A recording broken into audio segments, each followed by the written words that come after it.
আসসালামু আলাইকুম। কোনো কাজের সিদ্ধান্ত নেওয়ার আগে খুব ভালোভাবে জেনে বুঝে নেওয়া উচিত।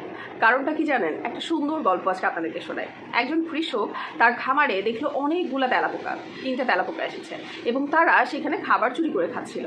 তারা ভীষণ পরিমাণে ক্ষুধার্ত ছিল। তখন কৃষক কি করলো, তার ওইখান থেকে কিছু রুটি এবং চিজ তাদেরকে খেতে দিল। তখন বলল, আচ্ছা তোমরা যে এত ক্ষুধার্ত, সারাদিন ঘুরে ঘুরে খাও, তোমরা তো চাইলে কাজ করে খেতে পারো। আমার খামারে অনেকগুলো পদ রয়েছে যেগুলোতে তোমরা নিয়োগ নিয়ে এখান থেকে ভালো একটা স্যালারি পাবা এবং খাবারও নিতে পারবা। তখন তেলাপোকা 3টা জিজ্ঞেস করলো, আপনার খামারে বেতন কত করে দিবেন আমাদেরকে এবং আমাদের কাজগুলো কি হবে? তখন খামারে যে মালিক রয়েছে সে বলল, বিভিন্ন কাজ ভেদে তোমাদেরকে বেতন দেওয়া হবে। প্রথম যেই কাজ সেটা হলো আমার মুরগিগুলোকে জানান দিতে হবে যে তাদের খাবার প্রস্তুত হয়েছে। সেই কাজের জন্য তোমাদেরকে 3000 টাকা আমি প্রত্যেক মাসে দিব। আর দ্বিতীয় যে কাজ সেটা হলো রসুনের খোসাগুলোকে ছড়াতে হবে এবং এই কাজের জন্য তোমাদেরকে 5000 টাকা দিব।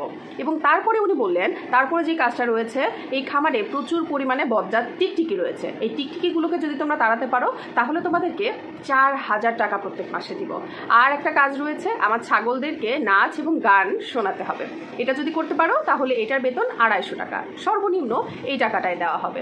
তখন একজন তেলাপোকা লাফিয়ে উঠে বলল, আমি আপনার খামারে দ্বিতীয় কাজটি করব, যেটার বেতন 5000 টাকা। আমি রসুনের খোসা সুন্দরভাবে ছড়িয়ে দেবো।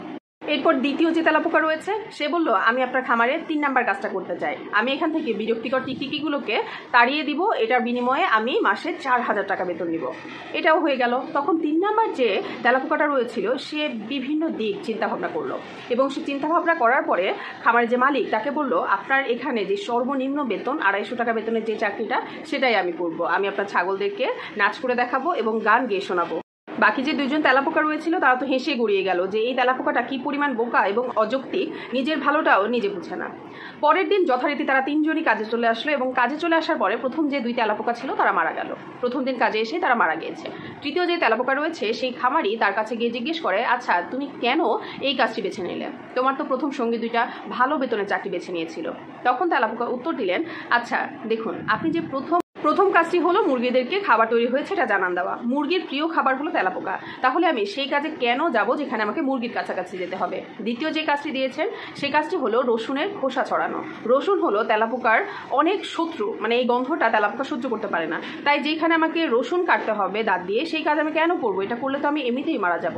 আর তৃতীয় যে কাজটি দিয়েছেন, যেই কাজটি হলো টিকটিকি তাড়ানো। টিকটিকির কিন্তু প্রিয় খাবার তেলাপোকা, তাই আমি কেন টিকটিকির আশেপাশে যাব যেখানে গেলে আমি জানি এখানে আমার মৃত্যু নিশ্চিত? আমি আসলে সব দিক বিবেচনা করে এই সর্বনিম্ন মূল্যের বেতনের চাকরিটাকে নির্ধারণ করেছি যেখানে আমি খেয়ে পড়ে বেঁচে থাকতে পারবো। কথাটার বা এই সুন্দর গল্পটার মরাল অফ দ্য স্টোরিটা কি জানেন? আমরা অনেকে আমাদেরকে যখন কেউ প্রলোভন দেখায়, বলে তোমার জন্য এইটা আছে এইটা আছে, আমরা না সুদূর প্রসারী চিন্তা না করে বা ভালো কোনো মেন্টালি সব কিছু দিক চিন্তাভাবনা না করে হুট করে সিদ্ধান্ত নিয়ে নেই যে ঠিক আছে, একদম নেমে পড়ে যে আমাকে কেউ 1 লাখ টাকা বেতনে চাকরি দিতে চাইছে, আমি 20,000 টাকা বেতনের চাকরিটা ধাম করে ছেড়ে দিয়ে সেইখানের পিছনে ছুটি। কিন্তু আমি চিন্তা করি না যে এটার ভবিষ্যৎ আসলে কি আছে, আর আসলে সেই 1 লাখ টাকা বেতনের চাকরিটা আমি আসলে কতদিন করতে পারবো, এটা আসলে লং টার্ম রান করা যাবে কিনা, যেটা আমি 20,000 টাকা বেতনে করতে পারছিলাম এতদিন। আসলে প্রত্যেকটা কাজে ভবিষ্যৎ চিন্তাভাবনা করে কিন্তু করা উচিত।